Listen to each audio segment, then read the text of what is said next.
안녕하세요. 스포츠 분석 충래알비입니다. 스포츠 전문적으로 배팅 분석 조합과 종합정보 공유하고 있습니다. 최종 분석 조합과 분석글을 편하게 보고 싶으면 댓글 링크 확인하세요. 12월 29일 월요일 해외 축구 아프리카 네이션스컵 척도기니 vs 수단.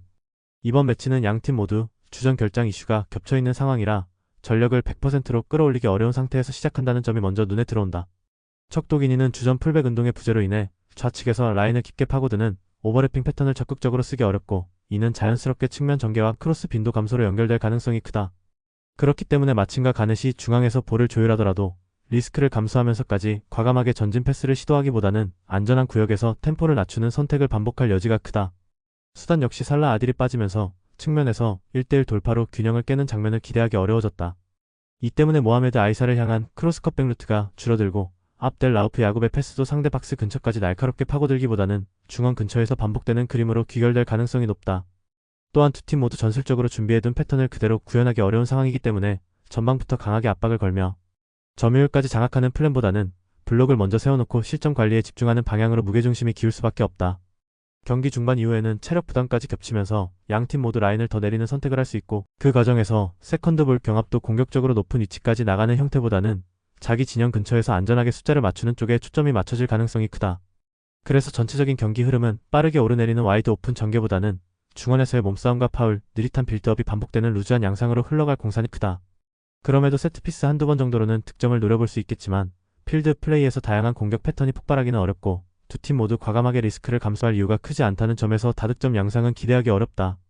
결국 전력 누수, 전술 완성도 저하, 그리고 안정적인 승점 관리라는 세 가지 요소가 겹치면서 이 경기는 자연스럽게 무승부와 언더 흐름에 가까워지는 구조라고 보는 편이 합리적이다. 일적도 기니는 측면에서 라인을 찢어줄 자원이 빠지면서 마침과 가넷이 중심이 된 빌드업 역시 과감한 전진보다는 안정적인 패스 선택에 무게를 둘 가능성이 크다. 수단도 측면 돌파 옵션 공백 탓에 모하메드 아이사의 장점을 온전히 살리기 어렵고, 전체적인 전개 속도 역시 의도적으로 낮추면서 실점부터 막는 운영을 선택할 여지가 크다. 종합적으로 보면 이번 경기는 어느 한 팀이 승부를 강하게 밀어붙이기보다는 서로 리스크를 줄이며 시간을 흘려보내는 쪽에 가깝기 때문에 무승부와 언더에 대한 기대값이 더 높은 매치업이라 판단된다. 승부 예측 배팅 강도. 승무패 무승부 강추? 핸디패 추천. 언더 오브 언더 강추. 크리스탈 팰리스 vs 토트넘 호스퍼. 경기 구조만 놓고 보면 이 매치는 후반으로 갈수록 크리스탈 팰리스의 박스 점유와 세컨드라인 침투가 빛을 발할 수 있는 구도다. 초반에는 토트넘이 콜로 무아니와 히샬리송을 중심으로 4-2-2-2 전방 압박을 가동하며 주도권을 잡으려 하겠지만, 로메로의 공백으로 인해 수비 라인 뒷공간과 커버 타이밍에서 불안 요소가 자연스럽게 드러날 수 있다. 예레미 피노가 측면에서 안으로 파고 들어와 공을 받는 순간 토트넘 수비는 그를 따라 안쪽으로 모일 수밖에 없고, 그 과정에서 윙백과 센터백 사이 간격이 넓어지는 장면이 발생할 가능성이 크다. 그 타이밍에 예레미 피노가 다시 바깥으로 빠져 크로스 각을 만들거나 짧게 내준 볼을 통해 휴즈와 레르마가 하프 스페이스로 침투해 들어가면 문전 주변에는 한 번에 여러 명의 팰리스 선수들이 모여 혼전 상황을 만들어낼 수 있다. 팰리스는 원래도 후반으로 갈수록 박스 안과 그 주변에 인원을 쌓아 올리며 세컨 찬스를 노리는 스타일이라 토트넘처럼 수비 구심점이 빠진 팀을 상대로는 이 장점이 더 도드라질 수 있다.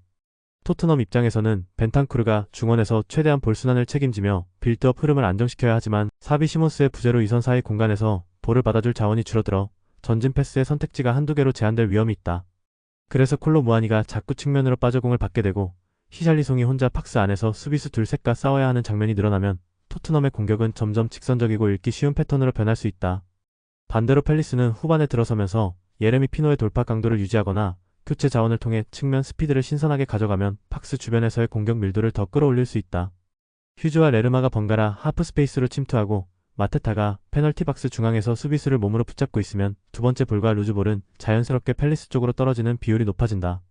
세트피스에서도 토트넘은 로메로의 제공권과 수비 리더십 공백을 메우느라 애를 먹을 수 있고, 팰리스는 예레미 피노의 킥과 문전 혼전 유도 패턴을 통해 꾸준히 득점 기회를 창출할 여지가 있다. 종합적으로 보면 전반에는 토트넘의 개인 기량이 한두 번 위협적인 장면을 만들 수 있겠지만, 시간이 지날수록 조직력과 스쿼드 밸런스의 공백이 드러나면서 경기의 무게는 팰리스 쪽으로 조금씩 이동할 가능성이 크다. 특히 후반 중반 이후에는 팰리스의 박스 점유와 세컨드라인 침투, 세트피스 공세가 겹치면서 한 번의 혼전 상황이 곧바로 스코어 변화를 이끌어낼 수 있는 구도가 만들어질 수 있다. 1. 크리스탈 팰리스는 예레미 피노의 유연한 움직임과 마테타의 박스 장악력, 휴즈와 레르마의 하프 스페이스 침투를 앞세워 후반으로 갈수록 페널티 박스 주변에서 공격 밀도를 끌어올릴 수 있는 팀이다. 반면 토트넘은 로메로와 사비 시몬스의 이탈로 수비와 공격 모두에서 중심축이 흔들린 상태라 콜로 무아니와 히샬리송의 개인 기량에 의존하는 시간이 길어질수록 팀 밸런스가 무너질 위험이 커진다. 그래서 전체적인 전술 구조와 경기 흐름, 후반 박스 점유와 세트피스 변수를 모두 고려하면 이번 매치는 크리스탈 팰리스 승리 쪽에 무게를 두는 판단이 보다 현실적인 선택으로 보인다. 승부 예측 배팅 강도. 승무패 크리스탈 팰리스 승 강추. 핸디핸디 승 추천. 언더버브 추천. 볼로냐 FC vs 사스올로. 이번 볼로냐와 사스올로의 맞대결은 겉으로는 공격력 대 공격력처럼 보일 수 있지만 실제로는 수비 조직력과 미드필드 콤팩트함에서 명확한 차이가 드러나는 매치업이다. 볼로냐는 이번 시즌 경기당 평균 0.86 실점만 허용하고 있으며 경기당 1골도 내주지 않는 짠물 수비를 기반으로 경기를 설계하고 있다. 포백 앞에서 모르가 라인을 지키고 측면과 중앙의 간격을 좁혀 사스올로의 주요 공격 루트를 사전에 차단하는 구조를 이미 안정적으로 갖춰놓은 상태다. 사스올로 입장에서는 피나몬티와 베라디를 중심으로 박스 안에서 위협적인 장면을 만들고 싶겠지만 볼로냐의 단단한 포백과 촘촘한 미드필드 블록을 90분 동안 꾸준히 흔들어내기는 쉽지 않다. 반면 볼로냐는 모로와 오르솔리니가 하프 스페이스에서 2대1 원투 패스를 주고받으면서 콤팩트하게 박스 안으로 파고드는 공격 루트를 통해 상대 수비를 깨뜨리는 패턴을 자주 가져간다. 이 과정에서 사스올로 수비진은 중앙과 측면 사이 공간에서 선택지를 강요당하고 한번 타이밍이 어긋나는 순간 박스 안쪽에서 결정적인 슈팅 찬스를 허용할 가능성이 높다.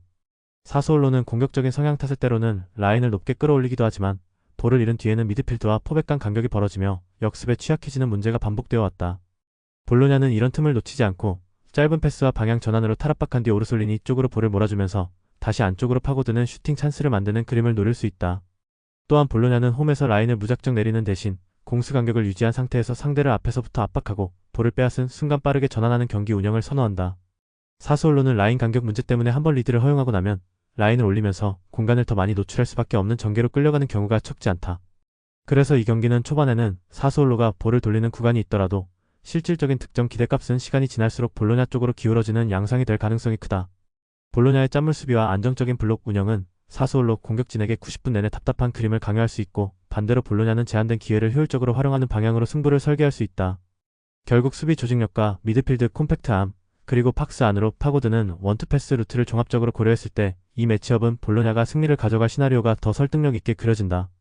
일볼로냐는 이번 시즌 내내 단단한 포백과 짠물 수비를 바탕으로 실점을 최소화하면서 효율적으로 승점을 쌓아가는 팀 컬러를 유지하고 있다. 여기에 모로와 오르솔리니를 중심으로 한 콤팩트한 원투 패스와 박스 침투 루트가 더해지면서 적은 찬스로도 경기 흐름을 자신의 쪽으로 끌어오는 힘을 보여주고 있다. 반면 사스올로는 전반 개인 기량은 뛰어나지만 라인 간격과 전환 속도 문제를 완전히 해소하지 못한 상황이라 이 매치업에서는 볼로냐 쪽 승리 기대값이 더 높다고 판단하는 편이 합리적인 선택이다. 승부 예측 배팅 강도. 승무패 볼로냐 승 강추. 핸디핸디 승 추천. 언더버 언더 강추. 알제리 vs 부르키나파소. 이 맞대결에서 가장 중요한 지점은 부르키나파소의 불안한 투볼란치 구조와 그 사이 간격을 집요하게 파고드는 베네세르의 전진 드리블이다. 직전 경기에서도 부르키나파소 중원은 한 명이 앞으로 튀어나가 압박을 시도하는 동안 나머지 한 명이 뒤에서 균형을 잡지 못하며 중앙이 비어버리는 장면이 반복됐다. 알제리는 이런 패턴을 파고들 준비가 되어 있고 베네세르가 볼을 잡는 순간 속도를 한 박자 끌어올리며 이선과의 삼각형 패턴을 통해 박스 앞까지 침투하는 장면을 충분히 만들어낼 수 있다. 베네세르가 중앙축을 가르며 전진하면 마레즈는 안쪽으로 좁혀 들어와 왼발 슈팅과 침투 패스를 동시에 노릴 수 있고 분해자원은 센터백 사이를 파고들며 수비 시선을 분산시킨다. 그래서 수비 밸런스가 완전히 정렬되기 전에 박스 앞에서 유효 슈팅이 연달아 발생하는 그림이 자연스럽게 예상된다. 반면 부르키나파소는 카보레와 와타라의 측면 스피드를 활용해 빠른 전환을 노리지만 두 선수가 동시에 전진하는 구간에서는 중원 커버가 비는 약점이 다시 드러날 가능성이 높다.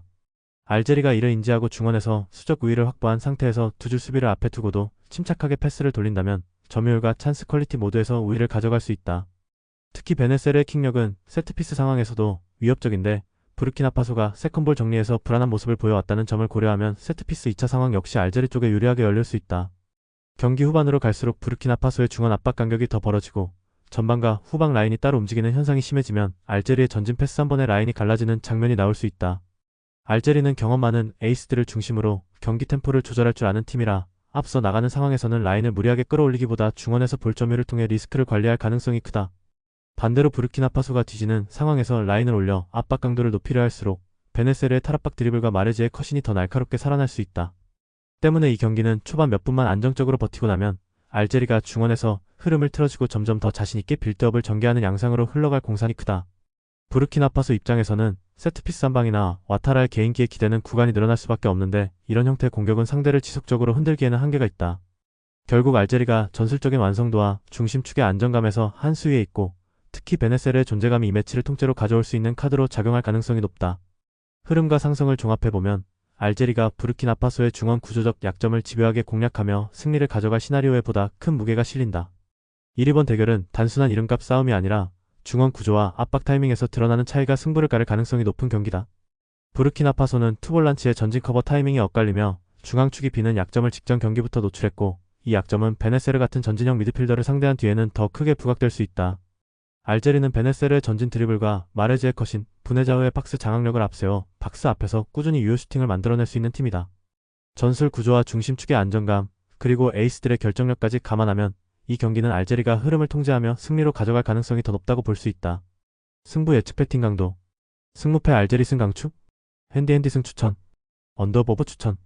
아탈란타 BC vs SC 인테르. 이 경기는 하프 스페이스를 둘러싼 수비 조직력의 격차가 승부의 방향을 가를 가능성이 큰 맞대결이다. 아탈란타는 스카마카 대 케텔라에르, 파살리치가 전방과 이선을 오가며 공격에서 충분한 무게감을 보여줄 수 있는 스쿼드를 갖추고 있다. 스카마카가 센터백과의 경합에서 버텨주고 대 케텔라에르가 하프 스페이스에서 공을 받아 방향을 틀어주면 파살리치가 박스 안으로 늦게 침투하는 패턴은 분명히 위협적인 조합이다. 하지만 라인을 높게 유지하면서 적극적으로 나오는 아탈란타 특유의 성향 때문에 측면과 하프 스페이스에서 수비 라인의 균형이 무너지는 장면이 동시에 나오는 경우가 적지 않다. 특히 윙백이 전진한 뒤 뒷공간을 측면 센터백이 커버하는 과정에서 하프 스페이스를 누가 책임질 것인지에 대한 역할 분담이 어긋나면 그 틈이 한 번에 드러나는 약점을 노출해왔다. 인터밀란은 바로 이 지점을 물고 늘어질 수 있는 팀으로 오른쪽에서는 티란과 루이스 엘리케가 터치라인을 타고 올라가며 짧은 패스를 주고받는 패턴으로 아탈란타 수비를 측면으로 쏠리게 만든다. 튀랑이 안쪽으로 파고들며 수비를 끌어들이고 루이스 엘리케가 커트로 오버래핑을 걸어가는 장면이 반복되면 아탈란타의 오른쪽 수비 블록은 자연스럽게 한쪽으로 좁혀질 수밖에 없다. 이때 인터밀란은 단순히 그쪽에서만 공격을 끝내지 않고 바렐라나 중앙 미드필더가 타이밍 좋게 반대편으로 방향을 전환하는 패스를 선택하면서 왼쪽에 넓게 열려있는 디마르코를 향해 롱 전환 패스를 시도한다. 디마르코가 아이솔레이션 상황에서 공을 잡으면 크로스든 컷백이든 선택할 수 있는 옵션이 많아지기 때문에 이미 한쪽으로 기울어진 아탈란타 수비 입장에서는 수비 범위를 다시 넓히기가 쉽지 않다. 여기에 라우타로 마르티네즈는 박스 안에서의 움직임과 슈팅 타이밍이 날카로워 디마르코 쪽에서 올라오는 크로스와 컷백을 마무리로 연결하는 데 최적화된 자원이다. 아탈란타 입장에서는 공격 전개 과정에서 라인을 과감히 올리는 특유의 장점이 인터밀란의 빠른 측면 전환과 하프 스페이스 침투 패턴을 만나는 순간 리스크로 바뀔 수도 있다.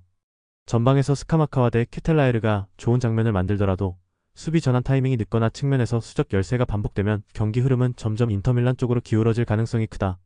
결국 아탈란타의 공격 성향과 인터밀란의 변칙적인 측면 아이솔레이션 전략이 정면으로 부딪히는 경기에서 보다 조직적으로 하프 스페이스를 공략할 수 있는 쪽은 인터밀란이라고 보는 편이 더 설득력 있다. 교체 싸움에서도 인터밀란은 측면과 이선의 에너지 레벨을 유지해줄 자원을 통해 후반까지 같은 패턴을 반복적으로 들이밀 수 있어 시간이 지날수록 원정팀 쪽의 기대값이 더 커지는 그림이 그려진다. 종합하면 하프 스페이스 공략과 전환 패턴의 완성도 차이 때문에 이 경기는 결과적으로 인터밀란이 기회를 더 많이 만들고 골 결정력에서도 앞서 나갈 가능성이 높은 매치업이다. 이라탈란타는 공격적인 3-4-3과 전진 성향 강한 윙백 운영으로 언제든지 득점을 만들어낼 수 있는 팀이지만 라인을 과감하게 올린 대가로 하프 스페이스와 측면 뒷공간이 동시에 노출되는 리스크를 안고 있다. 반면 인터밀란은 티란과 루이스 엘리케의 측면 원투 패스로 수비를 한쪽으로 끌어당긴 뒤 디마르코 쪽으로 전환해 아이솔레이션을 만드는 전술 패턴이 잘 정리되어 있고 라우타로 마르티네즈와 바렐라가 그 흐름을 득점으로 연결해줄 수 있는 자원을 보유하고 있다. 이런 매치업 구도를 고려하면 홈팀이 오히려 자신의 공격 성향 때문에 측면과 하프 스페이스를 내주는 순간이 늘어날 수 있고 그 틈을 집요하게 파고들 준비가 되어 있는 쪽은 결국 인터밀란이라는 점에서 원정팀 쪽 결과에 더 무게를 두는 것이 자연스럽다. 승부 예측 배팅 강도. 승무패 아탈란타패 강추.